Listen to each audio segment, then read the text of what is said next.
ഈ കാണുന്ന കിഴങ്ങുവർഗ്ഗമൊന്നും ഞാനിവിടെ മുറ്റത്ത് നട്ട് വളർത്തിയതൊന്നുമല്ല. പിന്നെ പച്ചക്കറിയൊക്കെ മേടിക്കുമ്പോൾ അതിൻ്റെ വേസ്റ്റായിട്ട് വരുന്ന ഭാഗങ്ങളില്ലേ, അതായത് കൂവയൊക്കെ മേടിക്കുമ്പോൾ അതിൻ്റെ വേസ്റ്റായിട്ട് വരുന്ന ഭാഗങ്ങളൊക്കെ ചെടിയുടെ മൂട്ടിലാണ് ഇടുന്നത്. അപ്പോൾ അവിടെ നിന്ന് പൊടിച്ച് വന്നിട്ടുള്ളതാണ്.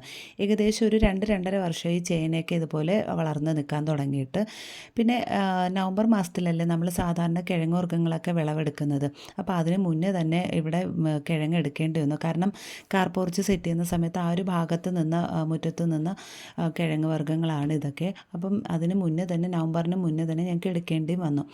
എന്തായാലും വേഗമില്ല എന്നുള്ളൊരു സംശയം കൊണ്ടിട്ട് ഞാൻ കുക്കറിലാണ് വേവിച്ചത്. അപ്പോൾ വേവിക്കുന്ന സമയത്ത് കുറച്ച് കപ്പ ഉണ്ടായിരുന്നു. അപ്പോൾ അതും കൂടെ ചേർത്തിട്ടാണ് ഉടച്ചേറി ഉണ്ടാക്കാമെന്ന് വിചാരിച്ചു. അതായത് ചിലയിടങ്ങളിൽ പുഴുക്കെന്നൊക്കെ പറയില്ലേ.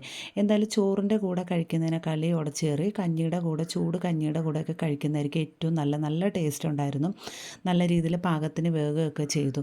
പിന്നെ ഉടച്ചേറി വയ്ക്കുന്ന സമയത്ത് കടുക് വറുക്കുമ്പോൾ കുറച്ച് ഉഴുന്ന് പരിപ്പും കൂടെ ചേർത്താൽ നല്ല ടേസ്റ്റ് ആയിരിക്കും.